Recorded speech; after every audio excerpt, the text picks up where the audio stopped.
Hello friends, welcome back to our YouTube channel. So guys, आज के इस video में हम स्टार्ट करने वाले हैं MCQs on Indian geography. Sir, Indian geography जो टॉपिक है सर, जेके एसएसबी के एग्ज़ाम में तो नहीं है। देखिए, आपने जेके एसएसबी अगर फाइनेंस अकाउंट असिस्टेंट की प्रिपरेशन कर रहे हैं तो उसमें आपको कुछ टॉपिक्स ऐसे मिलेंगे जैसे lakes and rivers of India और political and physical divisions of world and India. इस तरह के क्वेश्चन मिलेंगे आपको।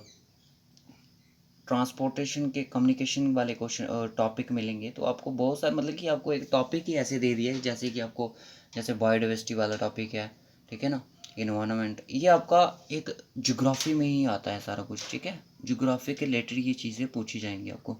यानी कि अगर मैं बात करूँ तो आपको इस बार के जो सिलेबस में है, आपको तो इंडियन ज्योग्राफी, यानी कि हम पूरा इंडियन ज्योग्राफी नहीं पढ़ाएंगे, जो इंडियन ज्योग्राफी ही पूरी डिटेल में जो जो टॉपिक आपके हैं, जैसे मैंने आपको डिफरेंट डिफरेंट टॉपिक्स के नेम बता दिए, वही टॉपिक को हम यहाँ पे कवर अप करेंगे। जो एमसीक्यूज आप जब देखोगे तो आपको उन चीज़ों के बारे में तभी पता चलेगा। तो वीडियो को एंड तक ज़रूर देखना अगर आप जेके एसएसबी फाइनेंस अकाउंट असिस्टेंट की तैयारी कर रहे हो।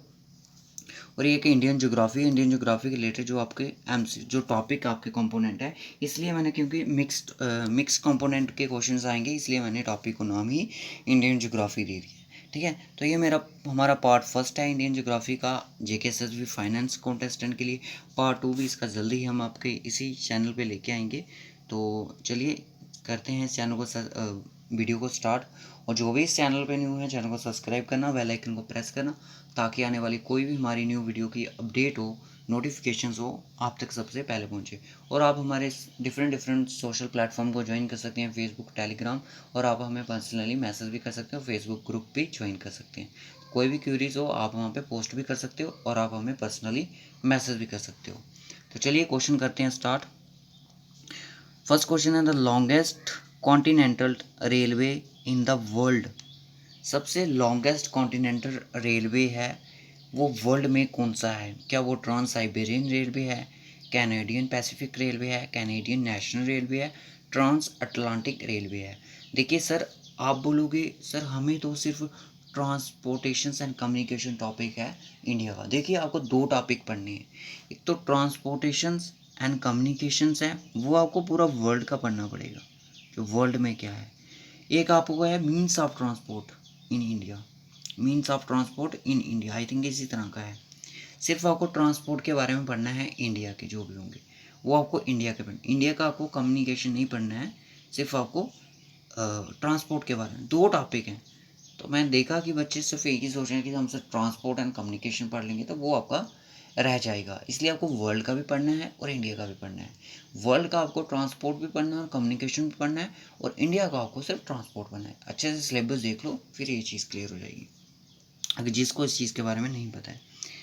लॉन्गेस्ट कॉन्टिनेंटल रेलवे लाइन कौन सी है वर्ल्ड में? तो वो है आपकी ट्रांस साइबेरियन रेलवे लाइन। तो ये है कहाँ पे है? अगर मैं इसकी बात करूँ तो ये आपको रशिया में देखने को मिलेगी। कहाँ पे? रशिया में है। और इसका लिंक है जो कहाँ से कहाँ तक है। देखिए, इसके लिंक की अगर मैं बात करूँ तो मुझे याद नहीं है। एसटी पीटर्स वर्ग इन वेस्ट, एसटी पीटर्सबर्ग नाम है जगह सा। वेस्ट से लेकर ये है आपकी कहाँ तक? ईस्ट तक। ईस्ट कहाँ पे? मुझे नाम नहीं है, ब्लैडी वेस्ट स्टॉक कुछ ऐसा नाम है, ब्लैडी वो स्टॉक, ठीक है। और ये मैक्सिको इनको क्रॉस करके जाती है, ठीक है, इसके बीच में आते हैं। जब इस चीज़ को पढ़ोगे तो याद रखना, इंपॉर्टेंट क्वेश्चन है, एग्जाम में आ सकता है। ये सारे प्रीवियस ईयर 7 क्वेश्चन हैं, डिफरेंट डिफरेंट सेंट्रल के एग्जाम में आए हुए हैं। तो ट्रांस साइबेरियन रेलवे है। तो जेके एस भी इतना सिंपल क्वेश्चन नहीं पूछेगी, पूछेगी इसी तरह का शायद, पर घुमा फिरा के पूछेगी, ठीक है। लॉन्गेस्ट कॉन्टिनेंटल रेलवे लाइन कौन सी है वर्ल्ड की? तो वो आपकी ट्रांस साइबेरियन है, ठीक है, और एशिया में ही आती है। नेक्स्ट क्वेश्चन चलिए। विच of the flowing river does not origin in Indian territory? इनमें से जो कौन सी एक रिवर है जिसका ओरिजिन इंडिया की टेरिटरी से नहीं माना जाता है? क्या वो महानदी या ब्रह्मपुत्र है, सतलुज है, गंगा है? तो आपने अगर रिवर्स के बारे में पढ़ा है, lakes and rivers of India के बारे में, rivers and lakes of India के बारे में, तो ये भी आपकी एक ज्योग्राफी है। तो आपको जेएनके की ज्योग्राफी भी इस बार दे दी गई है, पता है आपको, क्योंकि उसमें आपको फ्लोरा फोना पढ़ना है, रिवर्स लेक्स के बारे में पढ़ना है। तो ये भी थोड़े बहुत टॉपिक आपको ज्योग्राफी के भी दे रही है उन्होंने, ठीक है। तो शुक्र करो आपको इंडियन इकॉनमी नहीं दी इस बार उन्होंने, तो इकॉनमी तो चलो दी है उन्होंने, अलग से दी है। ब्रह्मपुत्र इसका राइट ऑप्शन है, ठीक है।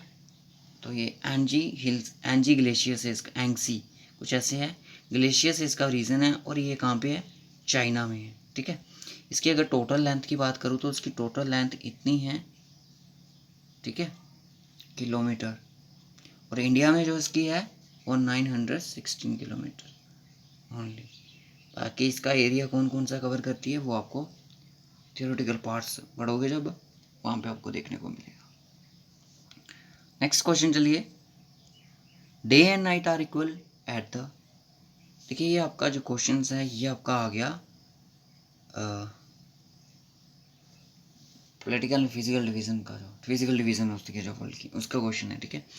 डे एंड नाइट इक्वल तब होंगे जब इक्वेटर पे, ठीक है, जब सन की रेज आपकी इक्वेटर पे होंगी तो गर्मी भी ज़्यादा होगी। और एक डे कौन सा होता है मुझे कमेंट करके बताएं। Evergreen forest are found in, देखिए गाइस इनके रिलेटेड डेफिनेटली मुझे यहाँ तक लग रहा है 95% में चांस देता हूँ कि इनके रिलेटेड ज़रूर क्वेश्चन आएगा, क्योंकि फॉरेस्ट के क्वेश्चन ना सब इंस्पेक्टर के एग्ज़ाम में भी पूछे गए थे, और यहाँ तक लग रहा है कि इस एग्ज़ाम में भी ज़रूर पूछे जाएंगे। तो मुझे कमेंट करके वगैरह कमेंट करें, अगर आपको इस पर एक सेपरेट वीडियो बना के दे दूँ मैं, तो वो आपके लिए हेल्पफुल रहेगी। नहीं तो मैं नेक्स्ट वीडियो जो होगी वो इन्हीं पर लाने जा रहा हूँ, विदाउट थ्योरेटिकल पार्ट्स, मैं सिर्फ MCQs लेके आऊँगा जो कि हेल्पफुल होंगे, ठीक है। तो चलिए, एवरग्रीन टाइप फॉरेस्ट कहाँ पे होते हैं, क्या मेडिटेरियन रीजन में होते हैं, डेजर्ट में तो नहीं होते हैं, इक्वेटोरियल रीजन में भी नहीं होते हैं, तो ये होते हैं आपके मानसून क्लाइमेटिक एरिया में, ठीक है। और ये कौन कौन से रीजन में होते हैं जब आप उनकी डिटेल पढ़ोगे तब, तो ऐसे बता दूँ मैं आपको, ये आपको नॉर्थ ईस्टर्न एरिया में देखने को मिलेगा, यानी कि लोअर ऑफ हिमालयस में आपको देखने को ये चीज़ मिलती है, ठीक है। चलिए जब डिटेल पढ़ेंगे तब आपको ये चीज़ पता चलेगी। Among the world oceans in which oceans having the widest continental shelf, किस ओशन की सबसे वाइडेस्ट कॉन्टिनेंटल शेल्फ है, तो ये क्वेश्चन एग्जाम में कई बार पूछा गया है SSC में। तो ये जल्दी से बताना है आपने, अंटार्कटिका ओशन की, या आर्टिक ओशन की, या इंडियन ओशन की, या अंटार्कटिक ओशन की। तो इसका जो राइट ऑप्शन है मैं आपको बता दूं, वो है आपका आर्टिक ओशन। जब आप मैप देखोगे तब आपको ये चीज़ पता चलेगी। हमने फिजिकल डिविजन्स ऑफ वर्ल्ड के बहुत सारे MCQs कराए, डिफरेंट जो जितने भी हमारे कॉन्टिनेंट है उनके बारे में हमने पढ़ा है, ठीक है, उनके बारे में MCQ डिस्कशन किए हैं। तो उसकी प्लेलिस्ट का लिंक मैं आपको डिस्क्रिप्शन बॉक्स में प्रोवाइड कर दूंगा, आप देख लेना। Mount Abu is a hill located in ranges, mount Abu एक हिल है, स्टेशन है जो लोकेटेड है किस रेंज पे, वो है आपका विंध्या रेंज पे, सतपुरा रेंज पे, अरावली या सह्याद्री। जो ये जितनी भी रेंजेस हैं ना इनके बारे में पढ़ लो, एग्जाम में इनके रिलेटेड क्वेश्चन पूछा जाएगा। Aravalli hills is the right option. ये कहाँ पे आपको राजस्थान में देखने को मिलेगी, ठीक है, राजस्थान में आपको अरावली हिल्स मिलेगी। नेक्स्ट चलिए, state of Gibraltar connects which of the flowing region, state Gibraltar है वो कनेक्ट करती है किस किस को, रेड सी को, मेडिटेरियन सी को, या रेड सी अरबियन सी को, अटलांटिक ओशन को, या मेडिटेरियन सी को, या मेडिटेरियन सी को, या ब्लैक सी को। ये कनेक्ट करती है बल्कि अटलांटिक ओशन और मेडिटेरियन सी को। और ये सेपरेट किसको करती है, ये सेपरेट करती है यूरोप को अफ्रीका से, ठीक है, अफ्रीका को सॉरी यूरोप को सेपरेट करती है अफ्रीका से। बहुत सारी स्टेट्स हैं जिनके बारे में हमको पढ़ना है। On which river is the Tehri dam built, कौन सी रिवर पर तहरी डैम की बुल्टेशन हुई है, वो हुई है आपकी बागीरथी यानी कि चेनाब पे। ये कहाँ पे है, ये आपकी डैम कहाँ पे है, ये आपको उत्तराखंड में है, ठीक है, उत्तराखंड में है, याद रखना इस चीज़ को, इम्पॉर्टेंट है। Which country India has the longest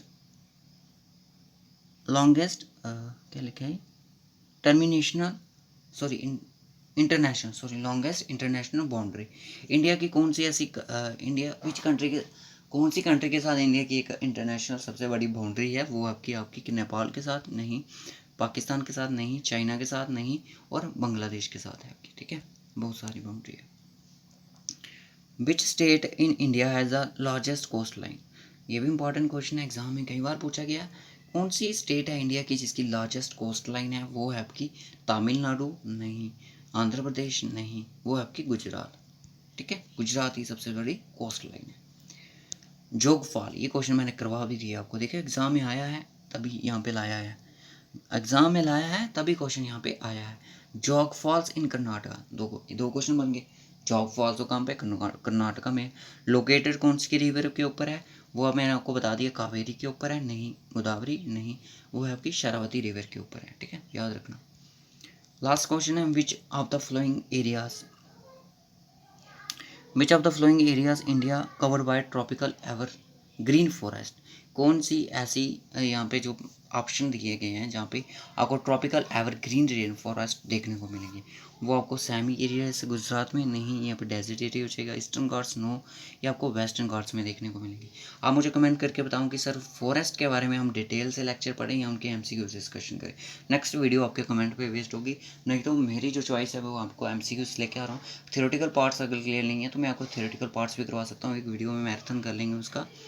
तो okay guys, bye bye, take care. इस वीडियो में बस इतना ही रखेंगे, कमेंट करके ज़रूर बताएं वीडियो कैसी लगी, और नेक्स्ट पार्ट भी आपको जल्दी ही प्रोवाइड किया जाएगा, और कमेंट ज़रूर करना, आपके कमेंट से हमें मोटिवेशन मिलती है।